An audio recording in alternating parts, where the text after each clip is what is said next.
ಪರಮ ಪೂಜ್ಯ ಜಗದ್ಗುರು ಶ್ರೀ ಶಿವರಾತ್ರಿ ದೇಶಿಕೇಂದ್ರ ಮಹಾಸ್ವಾಮಿಗಳ ಪಾದಗಳಿಗೆ ವಂದಿಸಿ ನನ್ನ ಈ ಕೆಲವು ಮಾತುಗಳನ್ನ, ಲೇಖಕರ ಮಾತುಗಳನ್ನ ಆರಂಭಿಸೋದಕ್ಕೆ ಇಷ್ಟಪಡ್ತೀನಿ.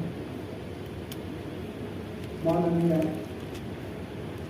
ದತ್ತಾಜಿಯವರೇ, ಶ್ರೀ ಎಂ ಪಿ ಕುಮಾರ್ ಅವರೇ ಹಾಗೂ ಸಹ ಲೇಖಕ ಬೇಳೂರು ಸುದರ್ಶನ ಅವರು ಹಾಗೂ ಇಲ್ಲಿ ನೆರೆದಿರತಕ್ಕಂಥ ಎಲ್ಲ ಜಯದೇವರ ಅಭಿಮಾನಿಗಳಿಗೆ, ಬಹುಶಃ ಇರತಕ್ಕಂಥ ಎಲ್ಲರಿಗೂ ಕೂಡ ಜಯದೇವರ ಪರಿಚಯ, ನಿಕಟ ಸಂಬಂಧ ಇತ್ತು ಅಂತ ನಾನು ಭಾವಿಸ್ತೀನಿ. ನಿರ್ಮಾಲ್ಯ ಪುಸ್ತಕದ ಬಿಡುಗಡೆ ನಾನು ಕೃಷ್ಣಪ್ಪನವರ ಜೀವನ ಚರಿತ್ರೆ. ಆವತ್ತು ನನ್ನ ಮುಂದ್ಗಡೆನೇ ಕೂಡಿಸಿದ್ರು. ಸ್ವಲ್ಪ ಆಶ್ಚರ್ಯ ಆಯ್ತು, ಏನಪ್ಪ VIP ಸ್ಥಾನದಲ್ಲಿ ಕೂಡಿಸಿದ್ದಾರೆ ಅಂತ. ಸಭಾ ಕಾರ್ಯಕ್ರಮದಲ್ಲಿ ಕೊನೆಯಲ್ಲಿ ದತ್ತಾಜಿಯವರು ಇಲ್ಲಿಂದ ನಿರ್ಗಮಿಸುವಾಗ ಒಂದು ಮಾತಾಡಿದ್ರು, ಜಯದೇವ ಬಗ್ಗೆ ನೀವು ಪುಸ್ತಕ ಬರೀಬೇಕು, ರಾಷ್ಟ್ರೋತ್ಥಾನ ಪರಿಷತ್ ನಿಮಗೆಲ್ಲ ಮಾಹಿತಿಯನ್ನು ಕೊಡುತ್ತೆ, ಪುಸ್ತಕ ನೀವು ಬರೀಬೇಕು. ನನಗೆ ರೋಮಾಂಚನ ಆಗೋಯ್ತು. ಯಾವ ಜಯದೇವರನ್ನ ನನ್ನ ಬಾಲ್ಯದಿಂದ ನಾನು ನೋಡಿದ್ನೋ, ಯಾರ ಸಹವಾಸದಲ್ಲಿ ಅನೇಕ ವರ್ಷಗಳನ್ನು ಕಳೆದಿದ್ನೋ, ಯಾರನ್ನ ಅತ್ಯಂತ ಹತ್ತಿರದಿಂದ ಕಂಡಿದ್ನೋ ಅಂತ ಒಬ್ಬ ಮಹಾನ್ ಜೀವ ಬಗ್ಗೆ ಒಂದು ಪುಸ್ತಕ ಬರೀಬೇಕು ಅನ್ನುವಂಥ ಅವಕಾಶ ನನಗೆ ಸಿಕ್ಕಿದ್ದು ನನ್ನ ಪರಮ ಭಾಗ್ಯ ಅಂತ ನನಗೆ ಅವತ್ತಿನ ದಿವಸ ರೋಮಾಂಚನವಾಗಿದ್ದಕ್ಕೆ ಕಾರಣ.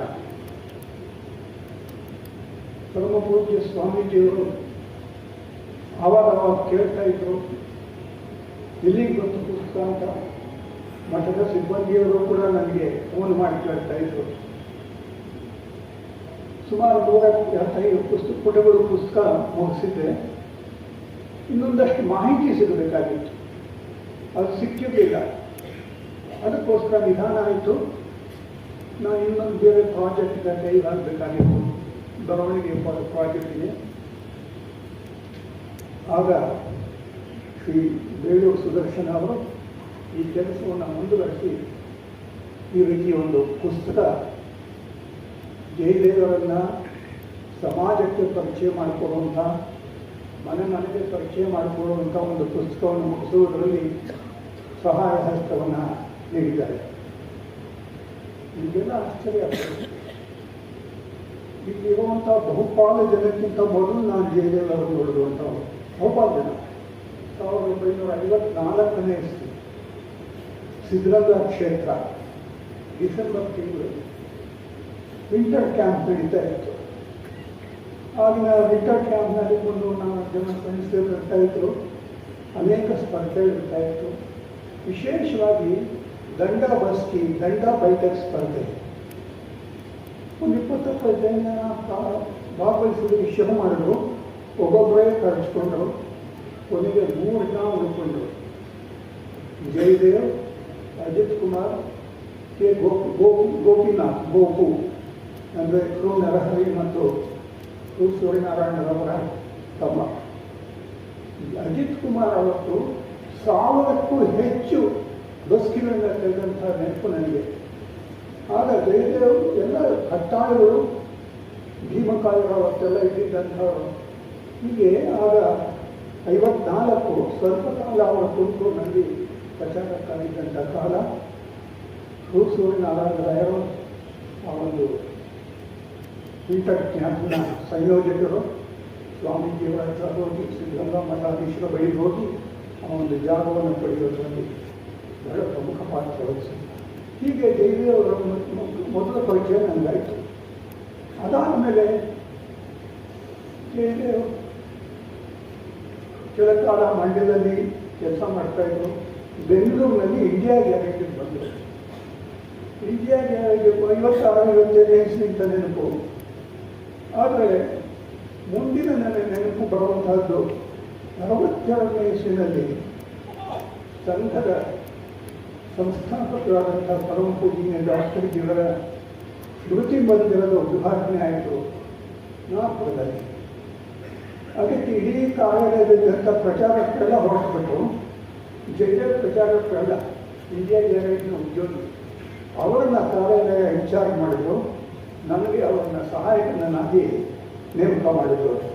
ಸುಮಾರು 7-8 ದಿವಸಗಳ ಕಾಲ 5-6 ದಿವಸ ಇರಬಹುದು. ಆಗ ಆದಂಥ ಒಂದು ಘಟನೆ ನನಗೆ ಯಾವಾಗಲೂ ಮನಸ್ಸನ್ನು ಉಳಿದಿದೆ. ಇದ್ದಕ್ಕಿದ್ದಾಗೆ ಜೈಲರ್ಗೆ ಬಹಳ ತೀವ್ರವಾದಂಥ ಜ್ವರ ಬಂದಿತ್ತು. ಆ ಜ್ವರ ಬಂದ ಮೇಲೆ ಗಡಗಡ ನಡುಕ್ಷಮ ಮಾಡಿರೋ ರಾತ್ರಿ ನಾನು 3-4 ಜನ ಸ್ನೇಹಿತರು ಹೇಳಿದ್ವಿ, ಡಾಕ್ಟರ್ ತೋರಿಸ್ತು 5 ಗಂಟೆ ತೊಗೊಂಡ್ಬಂದು ಅವ್ರ ತಲೆ ಮೇಲೆ ಇರಬೇಕು ಅಂತ ಹೇಳಿದ್ರು. ಎಲ್ಲಿ ಹುಡುಕೊಂಡು ಹೋಗೋದು, ಮಲ್ಲೇಶ್ವರದೆಲ್ಲ ಸುತ್ತಾಡ್ಕೊಂಡು ಎಲ್ಲೋ ಒಂದಿಷ್ಟು 5 ಗಂಟೆ ತೊಗೊಂಡ್ಬಂದೆ. ಜಯದೇವ್ ಬಹಳ ಸಂತೋಷಪಟ್ಟರು. ಹೀಗೆ ನಾನು ಹೆಚ್ಚು ನಂಬಿಸೋದಕ್ಕೆ ಹೋಗೋದಿಲ್ಲ. ಹೇಳೋಕ್ಕೋದ್ರೆ ಬಹಳ ಘಟನೆಗಳಿದೆ. ನಾನು ಲೇಖನ ಕಾರ್ಯದಲ್ಲಿ ಟೀಚರ್ ಆರ್ಟಿಕಲ್ ಸರ್ವಿಸ್ನಲ್ಲಿ ಸಂಪಾದಕಿ ವಿಭಾಗದಲ್ಲಿ ಕೆಲಸ ಮಾಡೋದಿಲ್ಲ. ಸಂಘ ಸೂಚನೆ ಕೊಟ್ಟಿದ್ದರಿಂದ ರಾಷ್ಟ್ರೋತ್ಥಾನದ ಪೂರ್ಣಾವಧಿ ಕಾರ್ಯಕರ್ತನಾಗಿದ್ದೆ. ಆವಾಗ ಜಯದೇವ್ ಅವರ ಜೊತೆಲೇ ಇರ್ತಾಯಿದ್ದೆ. ಅವ್ರ ಜೊತೆ ಯಾವುದು ಬಹಳ ಸಲಿಗೆ ನನಗೆ. ಯಾಕೆಂದರೆ ಬೇಸಿಗೆ ಕಾಲದಲ್ಲಿ ನಾನು ಅವರ ಒಟ್ಟಿಗೆ ಸ್ಯಾಂಕೀಸ್ ಟ್ಯಾಂಕ್ಗೆ ಈಜು ಹೋಗ್ತಾಯಿದ್ದೆ. ಅಂದರೆ ಯಾವುದಾದ್ರೂ ಒಂದು ಪ್ರಭಾತ್ ಶಾಲೆ ಮುಗಿಸ್ಕೊಂಡು ಬರ್ತಾಯಿದ್ರು. ಸೈಕಲ್ ಮೇಲೆ ಒಂದು ಬ್ಯಾಗ್ನಲ್ಲಿ ನಿಕ್ಕರು ಟ್ಯಾಂಕ್ 2 ಇರ್ತಾಯಿತ್ತು. ಸ್ಯಾಂಕೀಸ್ ಟ್ಯಾಂಕ್ ಹೋಗ್ಬಿಟ್ಟು ನಾನು ಈಜಾಡ್ಕೊಂಡು ಮನೆಗೆ ಬಂದರೆ ಅವ್ರ ಆಫೀಸ್ಗೆ ಹೋಗ್ತಾಯಿದ್ರು. ಎಲ್ಲಿ ತಿಂಡಿ ತಿಂತಾಯಿದ್ರು ಮಾಡ್ತಾಯಿದ್ರು ಗೊತ್ತಿಲ್ಲ. ಹೀಗೆ ಇದೆಲ್ಲ 1964 ಇಸ್ವಿಯಲ್ಲಿ ನಡೆದಿತ್ತು. ಇಷ್ಟು ನಿಕಟ ಸಂಬಂಧ ಆಯಿತು. ಜೊತೆಗೆ 3-4 ಸರ್ತಿ ಪ್ರವಾಸಗಳು ಹೋಗಿದ್ದೀನಿ.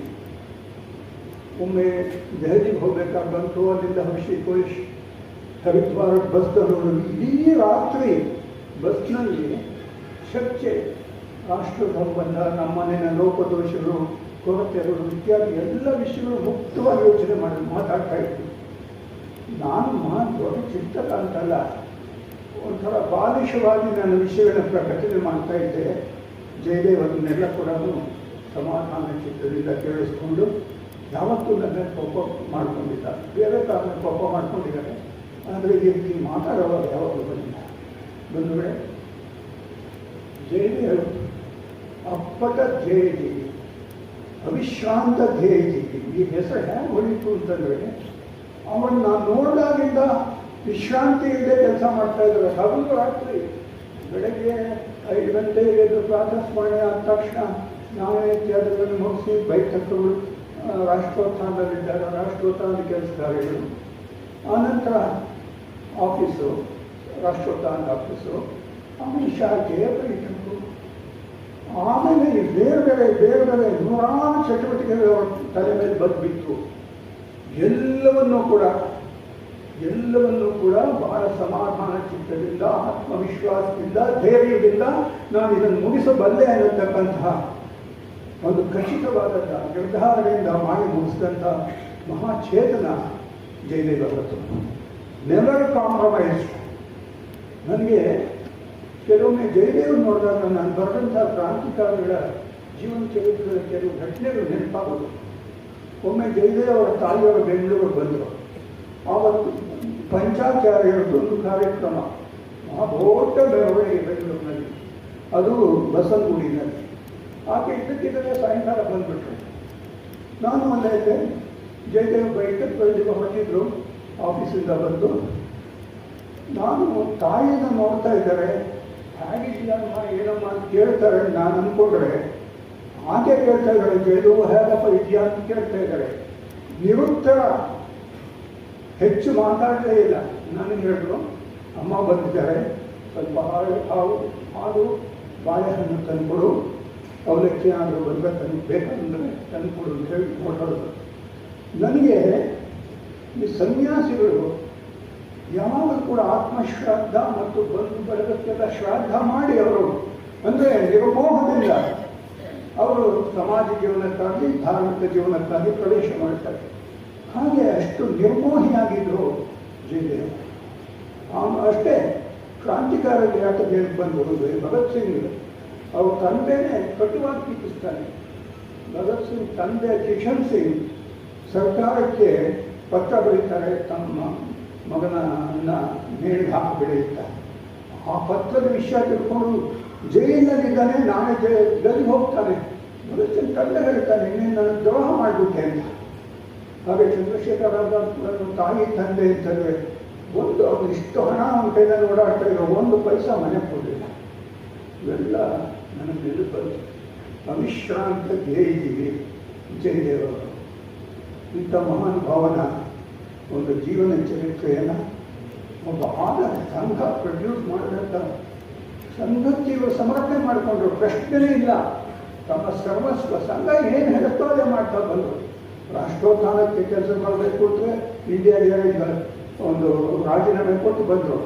ಮ್ಯೂಸಿಕ್ ಸೊಸೈಟಿ ನೋಡ್ಕೋಬೇಕು ಅಂದರೆ ಅದನ್ನು ನೋಡಿಕೊಂಡು, ಗೋಖಲೆ ಇನ್ಸ್ಟಿಟ್ಯೂಟ್ ನೋಡ್ಕೋಬೇಕು ಅಂದರೆ ಅದನ್ನು ನೋಡಿಕೊಂಡು, ಹೀಗೆಲ್ಲ ಸಂಘ ಕೊಟ್ಟಂಥ ಕೆಲಸಗಳನ್ನೆಲ್ಲ ಕೂಡ ಪ್ರತಿಯೊಂದನ್ನು ಶ್ರದ್ಧೆ, ನಿಷ್ಠೆ, ಸಮರ್ಪಣಾ ಭಾವನೆಯಿಂದ ಮಾಡಿ ಇಂಥ ದೊಡ್ಡ ವ್ಯಕ್ತಿತ್ವವಾಗಿ ನಮ್ಮ ಕಡೆ ಮುಂದೆ ಬಂದಿದ್ದಾರೆ. ನಾನು ಇನ್ನೂ ಅನೇಕ ವಿಷಯಗಳನ್ನ ನನ್ನ ಪುಸ್ತಕದಲ್ಲಿ ಬರೀಬೇಕು ಅಂತಿದ್ದೆ. ಅದು ಕಾರಣಾಂತರದಿಂದ ಮಾಡೋಕ್ಕಾಗಲಿಲ್ಲ. ಇನ್ನೊಂದಷ್ಟು ಮಾಹಿತಿ ಬೇಕಾಗಿತ್ತು. ಸ್ವತಃ ಯಡಿಯೂರಪ್ಪನವರ ಹತ್ರ ಕೇಳಿದ್ದೆ. ಅವರದ್ದು ಬಹಳ ಅವಿನಾಭಾವ ಸಂಬಂಧ. ಭೂಕಂತೆಗಳಿಂದ ಶಾಖೆ ಕರ್ಕೊಂಡ್ಬಂದು ಕೊನೆಗೆ ಅವ್ರನ್ನ ಅವರಿಬ್ಬರಿಗೂ ಒಂಥರ ಗುರು ಶಿಷ್ಯ ಸಂಬಂಧ ಇತ್ತು ನನಗನ್ನಿಸ್ತಾ. ಆದರೆ ಅವರಿಂದ ನನಗೆ ಹೆಚ್ಚು ವಿಷಯ ಸಿಗಲಿಲ್ಲ.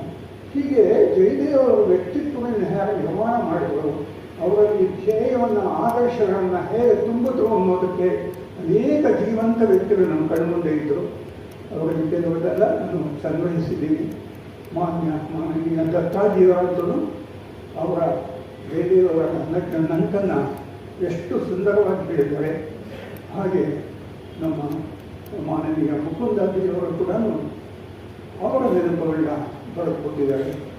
ಹಾಗೆ ಬಂಡಾರ ರಾಮಕೃಷ್ಣ, ರಂಗರಾಜನಿಂದ ಆವೃತ್ತಿ ಬರುವಾಗ ಇನ್ನೇನಾದರೂ ಹೆಚ್ಚು ವಿಷಯ ಸೇರಿಸಕ್ಕೆ ಆಗುತ್ತಾ ನೋಡ್ಬೋದು.